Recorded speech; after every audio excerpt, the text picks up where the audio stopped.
you can have leadership give their vision, but at the end of the day, it's really the individuals who are going to benefit from those kind of investments that make the difference. So the opportunities to cultivate, I said, is about broadening the relationships that one has with the organization.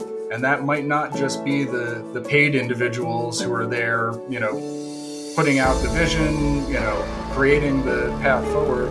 It might be those that are there, especially in higher ed, for, a short 4 years and looking to share exactly what they're experiencing that really either tugs at the heartstrings or makes, a substantial qualitative difference to the donor. Welcome to the Abundant Vision Fundraising Podcast.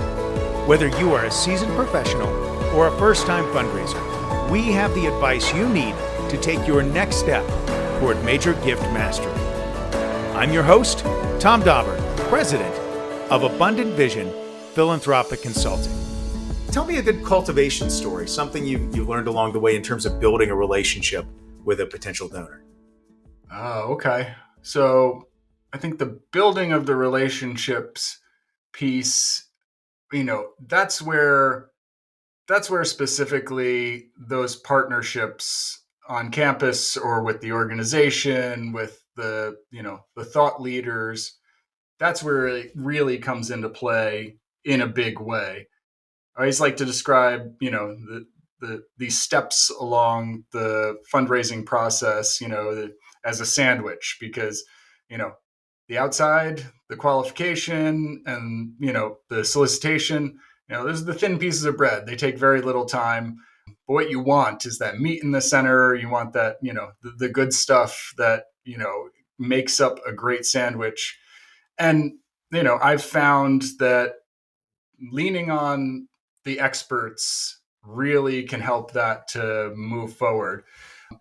So it's always been, the cultivation side has always been my opportunity to extend the relationship, not just with myself, but into the university or into the sphere of the people who are making it happen. Let's see, to think of a really positive story. I once worked with a donor who didn't know really where they wanted to make their impact, knew there was a lot going on at the university, knew that, just like a lot, where their background was may not match up with where their passions lie, but we're excited about education in general and the direction that the university was going. So what I did to kind of curate that was, and this was actually early on in the pandemic, so we weren't able to do a lot face to face. There wasn't the campus visit opportunity. It lacked a little bit of that substance that would be the quote unquote normal go-to for someone to experience what we were all about right then. So it became a series of virtual meetings with campus leaders from a couple different areas. One had to do with religious heritage, one had to do with the advancement of an honors area of study, and one had to do with their own background, which was in economics. So each time it was the connection of, let me introduce you to the leader. And then after about a half hour, 45 minutes of hearing about the vision and the direction we're going from the person putting that into place, I'll bring in, a student that can talk about their current experience, which is, it's normally interesting. It was incredibly interesting in those first couple, that first year of isolation and everyone scrambling to figure out how you educate, thousands and thousands of students without having their ability to gather in any kind of classroom setting. So it was a very candid and, eye-opening discussion about what had, both what the directions of those different areas were and what the current student experience was, as well as being grounded in, what the original expectation for those students were. So it was a good opportunity to give that individual a look at a couple different areas they might consider She ended up deciding that, the advancement of the honors college, the advancement of the toppest tier of students was really where she saw herself making an impact. And there was a lot of foresight for what was going to come that went into her decision because, you know, the dean was able to give the layout of, here's what we're doing now. We know and hope and keep our fingers crossed that this global pandemic is not going to be forever. So when we come out the tail end, here's what we're going to need in order to move forward. We're gonna have to put together opportunities for students to experience the world like we would have had them doing had this situation not come up. So she ended up, endowing a research travel fund that, timely was going to be put in place and allow the interest to grow over a few years so that there wouldn't even really need to be that immediate impact. It was, well, I see your vision. These students that I met virtually were excellent. I could really see students just like them benefiting from, going internationally to, some place they want to do research or to a conference where they could engage with other folks like them. So that got put in place, and was an excellent way to kind of cultivate and engage her in a less than stellar situation. Was there a moment in that cultivation strategy where it really turned the corner for that donor? Uh, I believe so, and I believe it was the caliber of the young woman who talked about her experience. It was a senior, so she had both sides of the equation in her experience to be able to share. Well, listen, I know before things went crazy, this is what I was doing. And now I'm not having that exact experience, but I'm, doing this and allowing that person to share their own goals for the future, especially in an uncertain time, definitely was the, for lack of a better term, trigger for her to decide to go in one direction versus the other, which I found interesting, and I always do, to consider. You can have leadership give their vision, but at the end of the day, it's really the individuals who are going to benefit from those kind of investments that make the difference. So the opportunities to cultivate, I said, is about broadening the relationships that one has with the organization. And that might not just be the paid individuals who are there, putting out the vision, creating the path forward. It might be those that are there, especially in higher ed, for a short 4 years and looking to share exactly what they're experiencing that really either tugs at the heartstrings or makes a substantial qualitative difference to the donor. Yeah, I think that's a mistake that a lot of nonprofits make in all the different sectors. It's not just higher ed, but I think we tend to overemphasize the work of our staff or faculty, like the people running the programs that the nonprofits are. And we tend to underemphasize the actual beneficiaries that are whose lives are being transformed. Because I Yeah. think that's really who the donor cares most about. Uh, I, I think about a job search I was doing some time ago, and I was looking at some of these different nonprofits and looking at their websites, and it became very evident to me the ones that got stewardship, the ones that understood I'm going to cultivate my donors by connecting them with the individuals whose lives are transformed by their gift, rather than staff people telling stories about the work they're doing.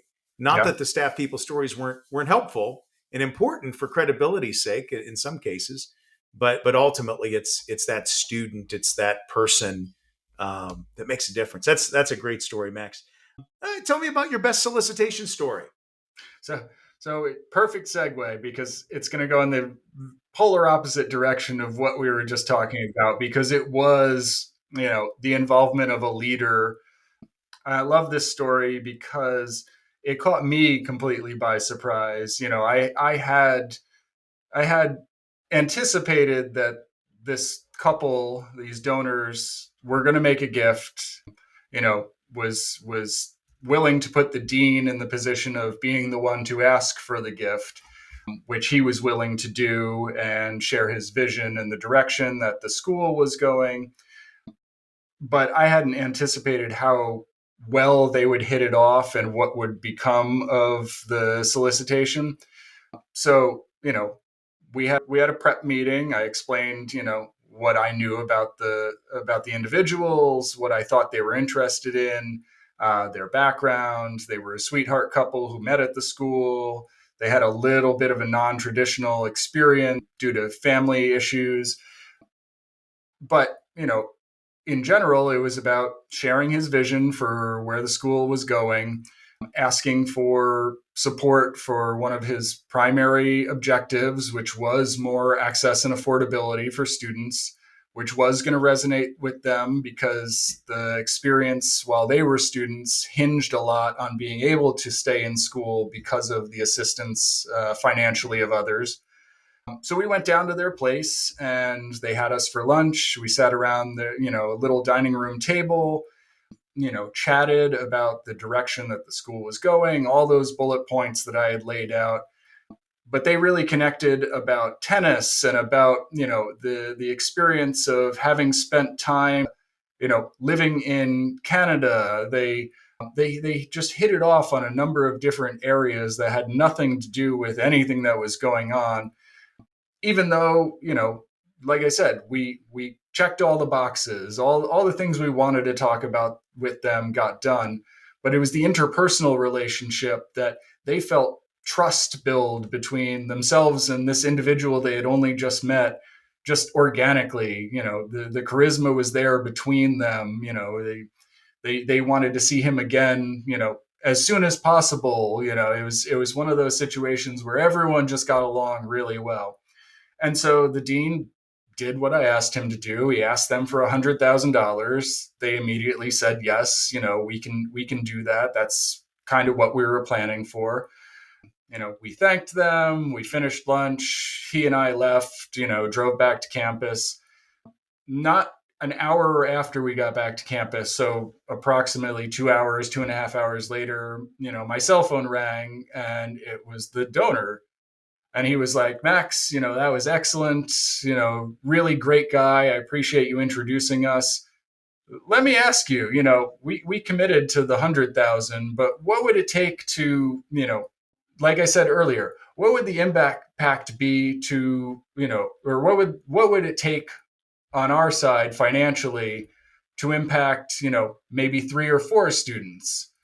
And so I said, well, don't hold me to this, but just crunching numbers on my calculator, that would probably be around a $500,000 gift. Heard the phone get muffled. It was him speaking with his wife in the background. Came right back within a couple minutes and was like, yeah, we're in. He's great. His vision is great. I trust that he'll do the right thing when it comes to the students. So we're in. So it was one of those situations where, I don't know if I had asked originally for that amount of money, if they would have said yes, but their rapport that they built with this campus leader who they immediately trusted and knew he was going to go in the right direction was authentic.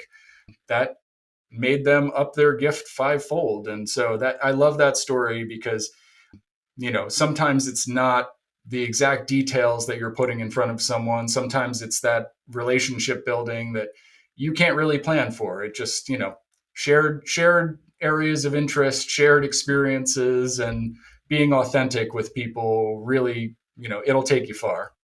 Well, it sure will. And it really illustrates the power of having your executive, whether they're an executive director, a dean, or a president or CEO, really out in front of donors and participating. Tom Daubert here for Abundant Vision Philanthropic Consulting.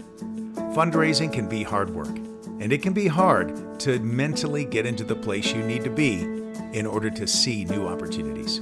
Everyone struggles with it. We are like the fish in the fishbowl who just can't see the water they're swimming in. That's when having outside expertise comes in handy.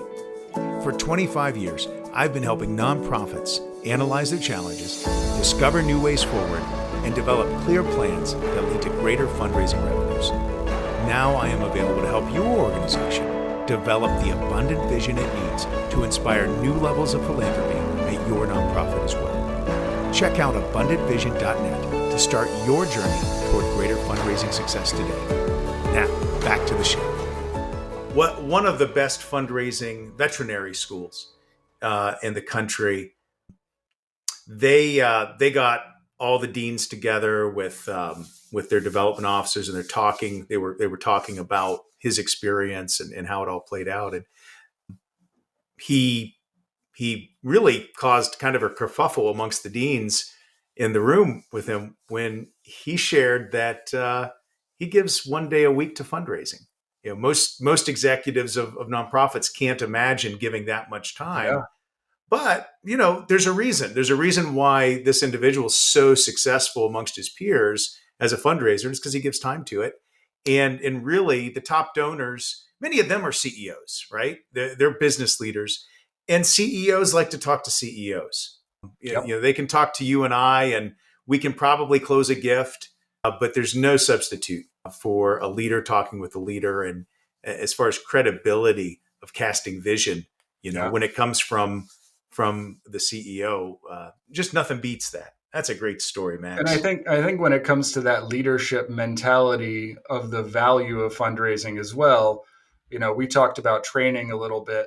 That individual who helped with that gift, he was big on that.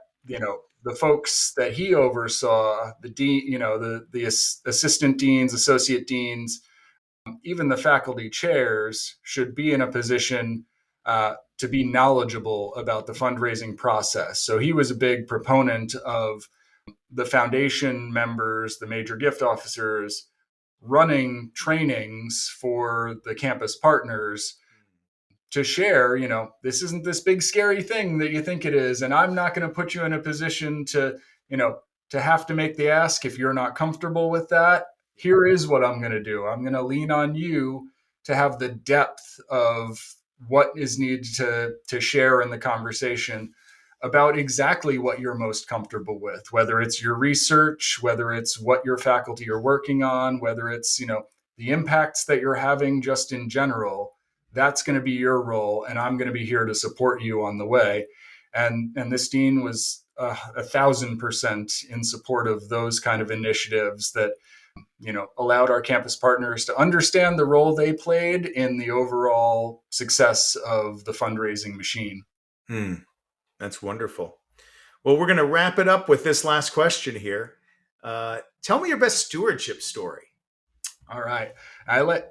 This one I bring up a lot. So it's like pre-programmed in my brain. And it's because I hear a similar thing from a lot of donors who commit to their gift, who say yes, which is the statement, I only wish it could be more. And I've heard that from donors who have given six-figure gifts. I've heard it from donors who have given, $20 gifts.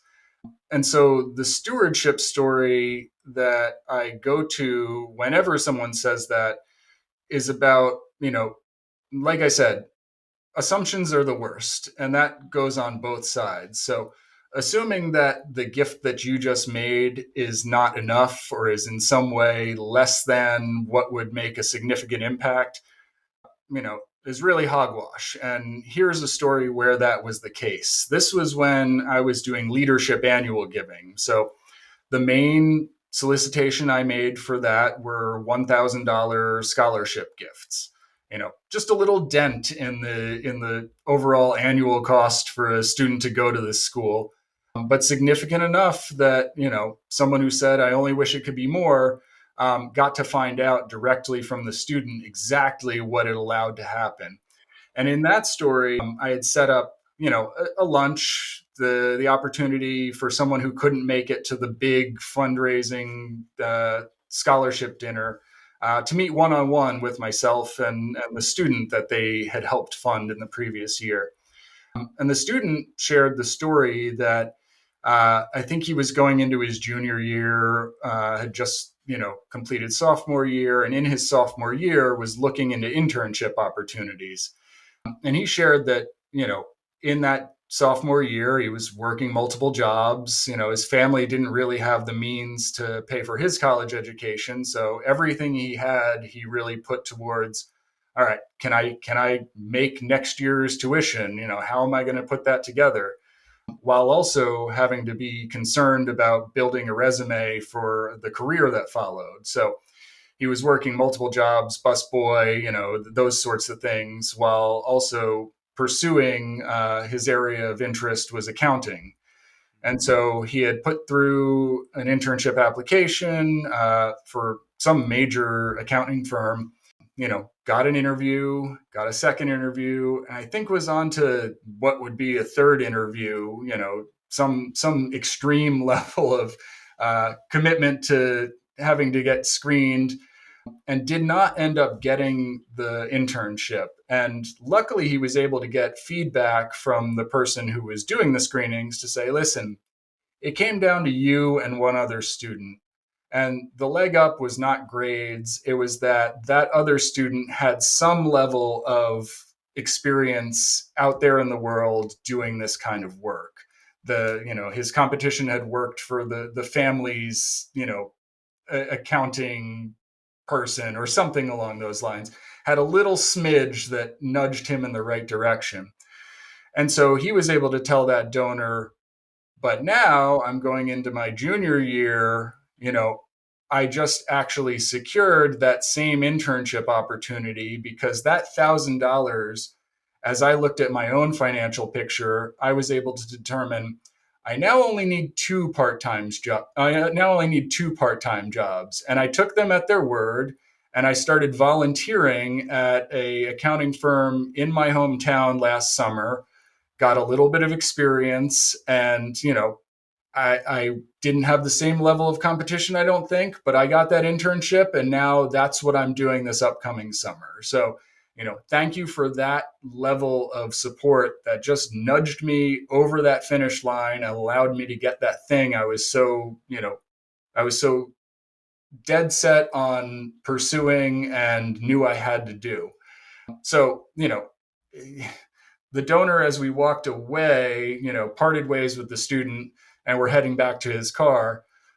What he said to me was that, you know, I said, well, that went pretty well. And he laughed and said, yeah, the only thing I wish is that my own children were there to kind of witness that level of decision making, because, they're in high school, they come with their hand out, they want to go to the mall or whatever. And I don't think they understand what it is to really struggle out here in this world. So, I'm glad I was able to make a difference for that student. And, I'm going to tell this story to my kids and let them know, exactly what it takes, what kind of tenacity you might need to succeed in this world, and the types of people like him that you're going to be up against. So it was that little push that, I only wish it could be more. You don't really know what your level of giving is going to allow to happen in someone else's life. So, Max, tell me, did that donor go on to give more after that experience? They did. The end result after my time, so he was on board at that level, in my opinion, for forever and ever. But in the future, he made it a point to give more towards that existing scholarship, to put it permanently in place, so that even when he was gone, even if the liquid assets stopped flowing, that scholarship was going to be there in perpetuity. So he endowed through his estate. Is that what you're saying? He endowed with just a larger gift. Gotcha. That's excellent. Yeah. That's excellent. Goodness. Well, we're getting short on time, getting to the end of our time together here, but I've sure appreciated you taking time to talk with us, Max. Any other wisdom you want to leave us before we end? Yeah, I appreciate it. No, I'll just go back to, hold your heads up high, fundraisers. We're doing excellent work in the world. And I always encourage people, keep working on your craft, because we want everyone to continue to do well at doing good. Well, Max, that's a great word to end on. Thank you so much for your time today. Look forward to talking with you more in the future. Thanks, Take care. Tom. Appreciate it. Now, if you've enjoyed this podcast, please be sure to subscribe and give us a 5-star rating on your podcast provider. I'm your host, Tom Daubert. Thank you for joining me as we journey together towards major gift mastery on the Abundant Vision Fundraising Podcast.